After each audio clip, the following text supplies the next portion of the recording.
시간에는 우리가 모든 사람들이 인생에서 맞닥뜨려야 할 문제가 있다고 말씀드렸습니다. 저희는 저번 주부터 하나님의 사랑의 언어 시리즈를 하고 있는데, 이 말씀 시리즈는 누가 들어야 된다고 했죠? 구원의 확신이 없는 분들, 그리고 구원의 확신이 있으나 첫사랑을 좀 잃어버리고 좀 냉랭한 그런 어려운 신앙을 겪고 있는 분들, 그리고 또 하나는 구원의 확신이 있고 지금 성령 충만해도 누군가에게는 전해야 하니, 또 그런 분들을 위해서도 여러분이 마음속에 또 잘 쌓아놓으시면 누군가 복음을 전하는 도구가 될 수 있을 줄 믿습니다. 이렇게 세 부류의 우리 성도님들이 들으시면 좋겠습니다. 그래서 저번 시간에 처음으로 첫 시리즈를 했는데요, 모든 사람들이 인생에서 맞닥뜨려야 할 문제가 있다. 그게 뭐였습니까? 그것은 우리가 사는 세상은 결국 인생이 공허감을 느끼는 헛된 인생이라는 것을 말씀드렸습니다. 우리가 사는 세상이 그 공허감을 느끼지 못하도록 만들거나 다른 것으로 채워넣도록 만듭니다. 명예로운 위치로, 스펙과 지식으로, 넘쳐나는 돈으로, 그리고 성의 쾌락으로 인생의 싱크홀들을 막 채워보라고 권합니다. 하지만 역사상 그 모든 것을 가져봤던 솔로몬이라는 이스라엘 왕은 분명히 말합니다. 모든 것이 헛되도다, 이렇게 말씀했습니다. 이것이 우리 모든 사람들에게 찾아올 위기입니다. 청소년이든 우리 청년이든 어른들이든 동일하게 찾아옵니다. 현대시대는 이 위기를 덮으려고 하지만 하나님은 이 위기를 오히려 들추려고 하십니다. 문제가 있다는 것이 확실하다면 그 문제를 드러내는 것은 저주가 아니라 사랑이라고 말씀드렸습니다. 이것이 첫 번째 하나님의 사랑의 언어였습니다. 그렇다면 이 위기를 드러내신 후에 하나님께서 우리에게 본격적으로 말씀하시려는 말씀은 무엇일까요? 하나님의 사랑의 언어 두 번째 시간을 시작하도록 하겠습니다. 2020년 8월 경남 함안에서 이 150여 명의 사람들이 누군가를 샅샅이 찾고 있었습니다. 그분은 다름 아닌 그 마을에 사는 79세 치매 할아버지였어요. 다행히 이 할아버지는 사흘 뒤에 이 150여 명의 사람들이 수색한 결과 구조가 감사하게도 되었습니다. 3일간 할아버지가 무엇을 하셨는가? 야산에서 풀을 뜯어먹으면서 허기를 달랬고 폐가를 자신의 거처로 그렇게 삼고 살았다고 합니다. 이 할아버지는 외출 후에 자신이 어디서 왔는지를 잃어버렸습니다. 길을 가던 사람이 자기가 어디서 왔는지 기억을 못한다면 그것은 정상이 아니죠. 길을 가는 사람에게 당신 어디서 왔습니까? 물어보는데 대답을 못하면 정상이 아닙니다. 하물며 우리가 단 한 번뿐인 인생을 사는데 내가 어디로부터 시작되었는지 알지 못한다면 그것은 정상이 아닐 것입니다. 또는 막연하게 나는 뭐 이렇게 시작됐을 거야, 난 이렇게 내 존재는 시작됐을 거야 라고 생각하는 것도, 짐작하는 것도 매우 위험천만한 삶이 될 것입니다. 하지만 어째서인지 우리 모두는 치매 할아버지는 불쌍하게 여기면서도 우리의 인생이 어디로부터 시작되었는지 깊이 생각해 보지 않는 나 자신에 대해서는 그렇게 별로 심각하지 않은 것 같습니다. 하지만 아주 중요한 사실은 여러분이 그것을 심각하게 생각하든 생각하지 않든, 그것을 여러분이 깊이 생각해 본 적이 있든 없든 상관없이 여러분도 모르게 여러분은 세 가지 기원 중 하나를 선택하며 살고 있는 셈이 됩니다. 저는 우리의 기원과 관련이 깊은 우주의 기원을 예로 들어서 여러분과 함께 나눠보도록 하겠습니다. 우주의 기원 세 가지를 우리의 기원, 우리의 존재의 기원 세 가지로 좀 적용하시면서 생각해 보면 좋을 것 같습니다. 우주의 기원 세 가지는, 첫 번째는 우주는 하나님께서 만드셨다. 그리고 두 번째는 우주는 갑자기 생겨났다. 그리고 세 번째는 우주는 원래부터 있었다. 우리는 이 셋 중에 하나를 선택하면 살게 돼요. 우리의 기원으로 적용해 보면 이렇게 되겠죠. 나는 하나님께서 만드셨다. 나는 갑자기 또는 우연히 생겨났다. 나는 원래부터 애시당초 있었다. 이렇게 세 가지 중에 우리는 하나를 결정하면서 이미 살고 있는 겁니다. 이 세 가지는 모두 이성적인 생각을 뛰어넘는 거예요. 이 시간에는 신앙이 있는 분들도 잠시 모든 신앙을 다 내려놓고 한번 생각해 봤으면 좋겠습니다. 머리로 생각했을 때 보이지도 않는 신이 우주를 만들었다는 말이 이성적으로 받아들여지세요? 안 받아들여지죠. 내가 생각할 수 없는 어떤 저 밖에 그 뭔가의 분이 나를 만들었다라고 누군가 말해준다면 이건 이성적으로 받아들여지기가 어렵습니다. 그러면 두 번째, 우주가 갑자기 생겨났다? 하다못해 첫 번째는 우주가 생겨난 이유에 하나님이라도 있지만 두 번째는 아무 설명도 없이 갑자기 생겨났다. 이거야말로 정말 믿기가 쉽지 않죠. 이성적으로 받아들이기가 정말 어렵습니다. 뭐 설명도 없이 닥치고 믿으라는 그런 수준인 거죠. 그러면 세 번째도 진짜 황당합니다. 원래 있었다는 말이 가능한가요? 이것이야말로 저는 가장 이성적으로 받아들이기 힘든 것 같습니다. 결론은 이 셋 다, 우리가 셋 중에 하나를 선택하며 이미 살고 있는데 이 셋 다 우리의 생각과 이성으로는 받아들이기 상당히 힘든 기원들입니다. 하지만 우주는 이 셋 중 하나의 이유로 생겨났습니다. 그렇죠? 우리가 인정하든 인정하든 셋 중 하나는 확실한 것입니다. 그럼 지금부터 현대 과학계가 우주를 연구한 결론 두 가지를 말씀드릴게요. 여러 가지가 있는데 가장 두드러지는, 모든 학계가 다 인정하고 있는 과학의 결론 두 가지를 말씀드리겠습니다. 첫 번째는 우주에 시작이 있다라는 것입니다. 여러분 혹시 빅뱅이란 말 들어보신 적 있으실 겁니다. 그렇죠? I'm so sorry but I love you. 이거 말고 스티븐 호킹이 말했던 그 빅뱅, 그거 말하는 겁니다. 빅뱅은 또 다른 말로 우주 대폭발 이론이다 라고 이렇게 말하고 있습니다. 20세기 가장 놀라운 발견 중 하나를 꼽자면 그 하나의 과학적 사실은 우주가 팽창하고 있다는 거예요. 여러분 혹시 아셨어요? 우주가 계속 팽창하고 있다는 거 혹시 들어보신 적 있나요? 우주가 계속 커지고 있다는 거예요. 옛날에는 우주가 일정한 공간이라고 생각했거든요. 그런데 1929년 또 1927년에 이 두 사람, 허블이라는 사람과 르메트르라는 사람이 우주가 가만 고정된 공간이 아니라 계속 팽창하고 있다는 사실을 과학적으로 이렇게 증명해냈습니다. 이 사실을 바탕으로 생각해 봤을 때 많은 사람들이 이제 추측하게 됐어요. 계속 팽창하고 있었던 우주가 지금의 우리가 생각하고 살고 있는 우주라면 점점 과거로 돌아가면 어떻다는 거야? 작았다는 얘기죠. 점점 작아서 어디까지 왔겠어요? 한 점까지 왔겠죠. 그래서 과학자들이 그것을 생각하게 된 거예요. 그러다가 스티븐 호킹이 1965년에 유명한 세계적인 수리 물리학자였던 이 로저 펜로즈라는 사람이 이 블랙홀 강의를 할 때 이 스티븐 호킹이 여기에서 영감을 얻어서 블랙홀의 이 연구를 역으로 적용하게 됩니다. 블랙홀은 다 없애고 빨아들이잖아요. 반대로 뿜어내는 것에 대해서 이 스티븐 호킹이 고민을 하다가 마침내 힌트를 얻어서 우주가 최초 한 점 내지는 무에서부터 시작될 수 있는 가능성을 입증을 하게 됩니다. 이로써 우리가 뭘 알 수 있냐면 세 번째 견해는 탈락됐다는 거 알 수 있겠죠?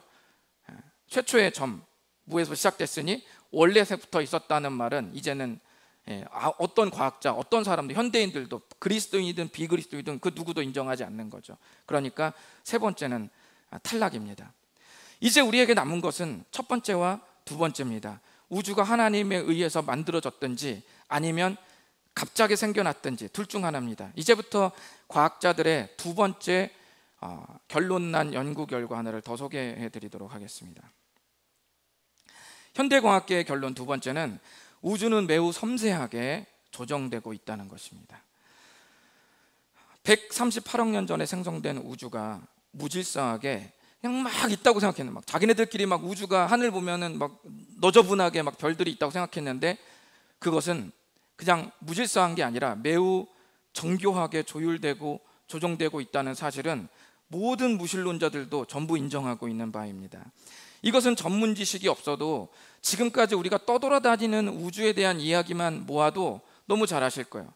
예를 들면 대표적으로 하나만 말씀드리면 지구가 몇 도 기울어 있죠? 이거 23.5도가 지구가 기울어져 있습니다. 2020년 3월 3일에 지구의 자전축의 기울기가 23.5도가 아니라면 이라는 제목으로 KBS 다큐멘터리를 방영한 적이 있었습니다. 지구가 수직에 가까울수록, 기울지 않고 수직에 가까울수록 계절 변화가 적어지고, 점점점 기울면 기울수록 계절 변화가 심하고 명확하다, 이렇게 얘기를 했습니다. 만약에 과학자가 말하길 지구의 기울기가 23.5도가 아니라 만약에 60도가 기울어져 있다라고 했을 경우에는 무슨 일이 일어나느냐, 적도에 빙하가 생겼을 것이라고 그렇게 말했습니다. 이 절묘한 기울기 23.5도 안에서 문명이 계속 발전하고 사람의 생명이 생겨난 것이죠. 생명이 살 수 있는 이 절묘한 기울기, 조금에 더 기울어져서도 안 되고 더 수직으로 올곧게 서 있어도 안 되는 이 절묘한 23.5도의 기울기가 왜 지금 이 시간까지도 절대로 변하지 않고 계속 미세 조정되고 있을까요? 여러분, 자연은 의도적이지 않습니다. 여러분 말씀하시잖아요. 어떤 사람이 행동하는 게 어색하면 뭐라고 말합니까? 야, 그거 인마 좀 자연스럽게 좀 행동해, 인마 자연스럽게. 그게 뭐예요? 의도적인 건 자연스러운 게 아니에요. 자연스러운 건 자연스럽게 행동하는 게 자연스러운 거예요. 의도적인 건 자연스러운 게 아니죠. 23.5도가 고정된 상태로 계속 유지되는 것은 자연스러운 것이 아닙니다. 의도적인 것입니다. 의도적이라는 것은, 그 말은 누군가의 설계가 있다는 말이죠. 과학자들은 우주에서 생명체가 생겨나려면 수많은 과정에서 모든 조건들이 미세하게 그리고 정밀하게 조정되어야 한다고 그렇게 말했습니다. 이 가능성을 옥스퍼드 대학의 명예교수, 그리고 세계 수리 물리학의 거장인 아까 그 사람, 블랙홀을 연구했던 이 로저 펜로즈가 연구를 했습니다. 생명체가 탄생할 가능성. 그래서 얼만큼이 나오냐면 10의 10제곱에 123제곱분의 1이라고 이렇게 말했습니다. 저희 교회 그 수학의 거장 두 분이 계시잖아요. 10의 10승에 123승은 공이 몇 개인지 좀 한번 제가 이따 말할 텐데 혹시 틀리면 저한테 얘기해 주십시오. 여러분, 보통 1억이면 공이 몇 개인 줄 아세요? 1억이면 공이 8개입니다. 그런데 제가 생각해 본 바로는 저 수식은 공이 몇 개냐면 1조 2,300억 개가 붙은 겁니다. 그러니까 1조 2,300억 개의 공이 붙은 것분의 1이 자연계에서 생명체가 탄생할 가능성이라고 바로 이 세계 수리 물리학자가 그렇게 말을 했습니다. 혹시 틀리면 이따가 저한테 예배 끝나고 말씀해 주십시오. 제가 다음 시간에 바로 잡겠습니다. 제가 생각하기론 그렇습니다. 우리가 이거에 정확한 것을 감이 안 오죠. 공이 이렇게 많이 붙은 것을 뭐 어떻게 어떤 단위로 불러야 될지 뭐 어떻게 잘 감이 오지 않지만 확실한 느낌이 오는 것은 있습니다. 이런 가능성을 뚫고 생명체가 갑자기 탄생하는 것은 자연계에서 전혀 자연스럽지 않다는 것은 확실하죠. 그렇죠? 이 가능성을 뚫고 생명체가 탄생한다. 그건 자연스럽지 않다는 거예요. 이런 확률은 사실 0%입니다. 불가능하다는 말이죠. 지금 모든 세상이 우연히 자연스럽게 생겨났다고 믿는 분들이 이 중에 있으실지 모릅니다. 아직까지 저는 신이 있다는 것 자체에도 아직 잘 받아들여지지 않는다, 이런 분들이 있습니다. 그렇게 생각하는 분들, 그리고 오늘 말씀 주제로 제가 버전을 바꿔서 그분들에게 말하면, 내가 어디로부터 왔는가, 즉 나의 존재의 시작을 그저 우연히 갑자기 생겨났다고 그렇게 생각하는 분들은 저 수식, 이 수식을 믿는 대단한 믿음의 소유자입니다. 내가 저 수식을 뚫고 탄생한다라는 것을 믿는 사람들이에요. 제 말은, 우리가 우리의 존재의 시작을 고민할 때 하나님을 믿는 것이 자연스럽다고 말하는 것이 아닙니다. 하나님을 믿는 것도 이성을 뛰어넘는 거예요. 하지만 모든 가능성 중에서 하나님을 인정하고 사는 삶이 전혀 허무맹랑한 삶이 아니라는 것을 지금 말씀드리는 겁니다. 전혀 허무맹랑하지 않다. 그럼 성경에서 말하는 우리의 시작, 그리고 온 세상의 시작은 무엇일까요? 우리 한번 다 같이 읽어보겠습니다. 시작. 태초에 하나님이 천지를 창조하시니라. 아멘. 하나님께서 온 세상을 창조하셨다고 말씀합니다. 물론 창세기 1장 1절 안에는 수많은 창조의 과정이 압축 요약되어 있지만 확실한 건 뭡니까? 하나님께서 세상을 만드셨다. 그것은 확실합니다. 하나님께서 우리와 온 세상의 창조주이시다. 이것은 확실하죠. 저는 이 구절 앞에서 모든 분들에게 꼭 드리고 싶은 말씀이 있습니다. 하나님을 인정하는 것은 비상식적이고 황당한 것을 종교적 신념으로 받아들이라는 사람들의 이야기가 아니라, 꼰대 할아버지들이 교회 다니라고 꼬시면서 말하는 그런 이야기가 아니라, 충분히 이 현대 시대의 그 어떤 지성인도 충분히 우리가 주님을 신뢰할 수 있는 사실에 근거한 신념임을 말씀드리고 싶습니다. 이 중에도 신앙이 없으신 분들이나 신앙을 갖고 싶은 분들에게 다시금 말씀드립니다. 온 우주와 또 우리의 존재의 시작은 하나님에게도 시작되었다는 이 사실을 마음속에 깊이 새겨 주실 것을 간곡히 부탁드립니다. 이로써 우리가 두 번째 가능성도 갑자기 우연히 생겨날 확률이 너무 작기에, 자연계에서는 0%이기에 두 번째도 우리가 인정하기가 쉽지 않다고 말씀을 드릴 수 있겠습니다. 우리는 물컵에 물이 한 절반 정도 담겨 있다고 좀 생각을 해봤을 때 두 가지로 말씀을 할 수 있습니다. 어떤 사람은 물이 절반밖에 없다고 말할 수도 있으나, 또는 어떤 사람은 물이 절반이나 담겨 있다라고도 말할 수 있죠. 똑같은 어떤 장면과 현상을 보고 절반 밖에 또는 절반 이나라고 그렇게 해석을 할 수 있습니다. 수많은 무신론자들은 온 우주와 과학이 발전하고 우주의 신비가 밝혀지면 하나님의 존재가 점점 가려지고 있는 증거라고 그렇게 해석을 해서 얘기하고 또 그렇게 여겼습니다. 우주의 신비를 봐라, 하나님이 없이도 저렇게 기적이 일어나지 않는가. 그러나 같은 현상을 연구한 또 다른 과학자들은 말합니다. 우주의 신비를 봐라, 하나님이 없이는 저런 기적이 일어날 수 없다, 이렇게 말합니다. 마치 절반의 물이 든 컵을 똑같이 보고도 다르게 표현하는 것과 똑같습니다. 여러분은 어떤 믿음을 가지시겠습니까? 10의 10제곱의 123제곱분의 1을 믿으시겠습니까? 아니면 세밀하게 그리고 정교하게 유지되고 조율되며 조정되고 있는 우주와 생명의 존재를 창조하신 하나님을 믿으시겠습니까?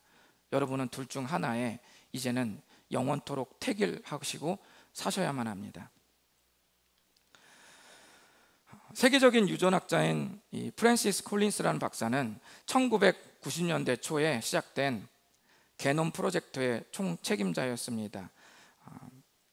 여러분, 게놈 프로젝트가 뭐냐면 인간 안에 엄청난 양의 유전 정보가 담겨져 있는 유전체라는 것이 있습니다. 그것을 게놈이라고 말합니다. 이 게놈이라고 하는데, 이 1990년대 초에 세계 6개국의 2천여 명의 과학자들이 모여서 인간의 몸을 구성하는 이 게놈이 몇 개냐면 약 31억 개인데, 이 31억 개의 유전자 서열을 모두 밝혀서 게놈 지도를 완성하겠다는 방대한 연구가 시작되었습니다. 그리고 이 일을 일컬어서 이 방대한 연구를 뭐라고 말하냐면 게놈 프로젝트라고 말합니다. 불가능할 것만 같았던 이 방대한 작업은 2천여 명의 과학자들이 무려 10년을 넘도록 밤낮을 가리지 않고 연구한 결과 2003년에 마침내 인간의 몸을 구성하는 31억 개의 유전자 서열을 모두 밝히는 게놈 지도 완성본을 발표를 합니다. 누구보다 세계적 명성과 과학적 업적을 쌓은 바로 이 프랜시스 콜린스가 이 사람이 총책임자가 그렇다면 이것을 다 밝혀낸 게놈 지도 완성본을 발표하고 신을 부정했을까요? 아닙니다. 반대입니다. 그는 게놈 지도 완성본을 발표한 후에 이러한 자료를 보고 마음이 불편해지기는커녕 오히려 하나님에 대한 경외감을 느꼈고, 전능한 존재가 세운 놀라운 계획이라고 밖에는 도저히 설명할 길이 없다고 그가 말했습니다. 그가 저술한 책이 2009년에 번역돼서 신의 언어라는 제목으로 우리나라에 출간되었던 적이 있었습니다. 거기서 그는 과거 자신이 무신론자로 살았다가 어떻게 하나님의 존재를 인정하게 되었는지 매우 세세하게 그 과정을 이야기했습니다. 그는 이른 나이에 예일대학에서 물리화학 분야로 박사과정을 거의 끝마칠 때쯤 생명과학의 경이로움을 느끼고 그래서 의과대학으로 전향을 하게 됩니다. 다시 들어가게 되는 것이죠. 대학생 때까지 줄곧 무신론자로 살았던 도중에 27살이 되는 그 해에 인턴 과정을 밟고 있을 때 환자들을 보면서 이상한 의문이 생기기 시작합니다. 환자들이 신앙의 힘으로 궁극적인 평화를 얻는 광경을 계속 콜린스가 목격하면서 깊은 고민을 하게 돼요. 자신이 봤을 때 고통스러운 죽음을 맞이한 그 사람들은 대부분 다 선량한 사람들이었다는 거예요. 그런데 이들은 이유도 없이 병을 앓고 죽어가는 것에 대해서 왜 하나님을 향해 주먹을 휘두르지 않는가, 이것에 의문스러워했다고 콜린스가 말했습니다. 그때 시한부 할머니 한 분이 자기에게 찾아와서 신앙에 대해 점잖게 질문했답니다. 그리고 콜린스는 말했습니다. 확신이 가지 않습니다. 신이 있다는 것을 제가 별로 믿고 싶지 않습니다. 그러자 할머니는 자기가 그리스도인이며 자기가 믿는 신앙을 이렇게 설명했다고 말해요. 콜린스에게 그걸 다 이야기해주고 갔습니다. 그때 콜린스가 자신의 책에서 말하기를 할머니의 만남은 자신이 26년 동안 회피해온 난처한 인생의 문제를 끄집어내게 했다고 말했습니다. 그 난처한 질문이 뭐냐면 신이 실제로 존재하는가? 그는 생각했습니다. 지금까지 내가 어떤 결정을 내릴 때 자기의 성향상 항상 관련 자료를 면밀히 검토하고 어떤 결정을 내리고 선택을 했는데 유독 인생에서 한 가지 결정에는 왜 그 과정을 빼먹었을까? 라고 생각했다는 거예요. 근데 그것은 다름 아닌 신의 존재에 대한 최종 판단이었어요. 왜 나는 그거 한 가지만 유독 면밀히 관찰하고 검토해서 결론을 내리는 내 사고방식에 통과시키지 않았을까? 라고 콜린스가 스스로 자신의 모습을 깨닫게 됩니다. 이후로 이 문제는 절박한 문제로 바뀌었고 세계의 기독교뿐만 아니라 주요 종교를 훑어보면서 책을 읽기 시작했습니다. 하지만 그의 머리는 더욱더 미궁 속으로 빠져갔고 어느 하나의 확신을 가질 수가 없었습니다. 그러다가 신앙의 논리적 근거를 묻기 위해 동네에 있는 감리교 목사님을 찾아가게 되었습니다. 거기서 목사님은 콜린스의 고민을 듣더니 책장에서 작은 책 한 권을 꺼내주면서 읽어보라고 권했습니다. 그것이 뭐냐면 바로 C.S. 루이스가 쓴 순전한 기독교, 나니아 연대기의 저자죠.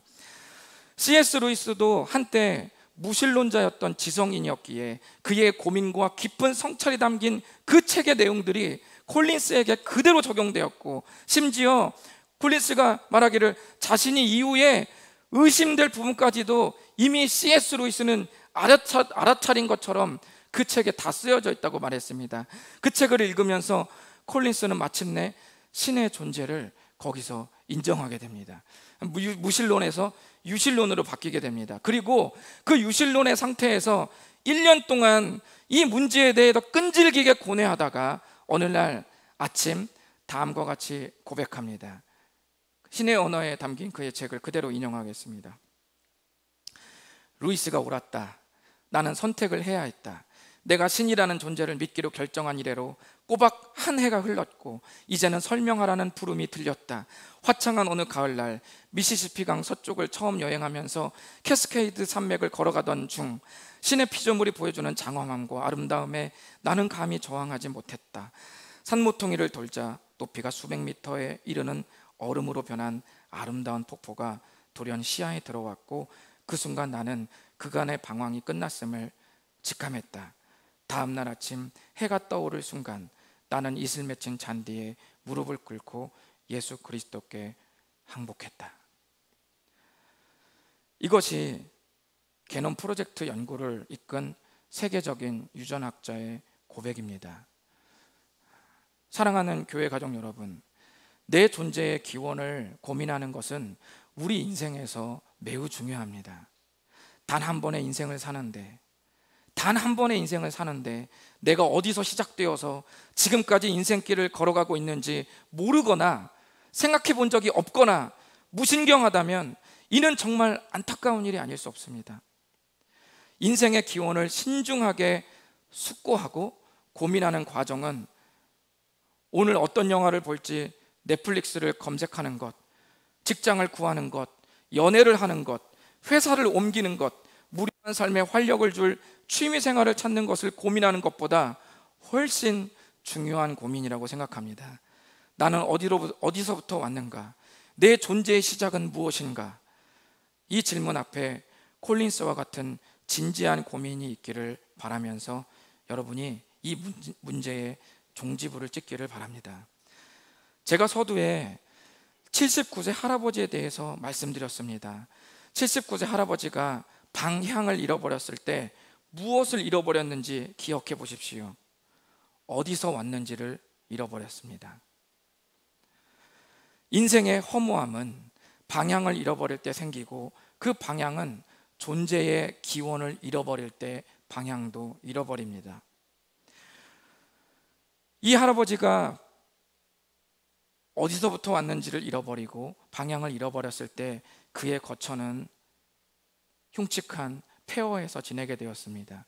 우리가 인생을 살면서 내가 어디로부터 시작되었는지, 내 인생의 기원이 어디서부터 시작되었는지를 내가 깊이 숙고하지 못하고 깊은 고민 속에 한 번은 그 콜린스와 같이 자신을 그 앞에 면밀하게 세우고 1년 이상의 깊은 고뇌의 기간이 없이 계속 내가 살던 삶을 그대로 고수하고 산다면 우리는 혹시도 폐허 같은 인생 속에 그대로 살고 있을 수도 있습니다. 우리의 인생의 기원을 잃어버리거나 알지 못한다면 우리는 결코 허무한 인생의 굴레에서 빠져나온다는 것은 불가능할 것입니다. 여러분들 중에 하나님의 존재를 인정하는 것보다 더 어려운 확률의 것을 믿으면서도 혹시나 지극히 합리적인 삶을, 나는 지극히 논리적인 삶을, 나는 지극히 보편타당한 상식적인 수준의 삶을 살고 있다고 생각하시지는 않습니까? 오늘 이 시간부로 여러분께 간곡히 부탁드립니다. 오늘부로 신이 없는 세상에서 하나님이 계신 세계 속으로 들어가서 여러분의 인생을 다시 한번 바라봐 주시고 재설계하실 것을 부탁드립니다. 하나님은 살아계십니다. 그리고 우리에게 끊임없이 말씀하십니다. 너는 나로부터 시작되었다. 기도하겠습니다. 이 시간에 눈을 감고 주님께 기도하실 때에 구원의 확신이 있는 분들은 다시금 오늘 말씀을 생각하면서 그 전능하신 주님이, 그 광활한 우주를 만드신 바로 그 주님이 먼지 같은 그 나에게 찾아오셔서 자신의 전부 올인한 그 사랑에 내가 어떻게 감사하지 않을 수 있는가? 내가 어떻게 내 삶을 그냥 막 살 수 있는가? 다시 한번 옷깃을 여미고 주 앞에 재헌신하는 시간이 되셨으면 좋겠습니다. 그리고 이 시간에 아직 구원의 확신이 없으시거나 아직 하나님에 대해서, 존재에 대해서 희미하게 여기고 무신론이 또는 하나님을 믿는 것이 좀 더 어리석거나 좀 종교에 맹신하는 사람들만 다니는 그런 조금 잘못 기울어진 편견을 갖고 있었다면 오늘 이 시간 다시금 말씀을 들으면서 주님,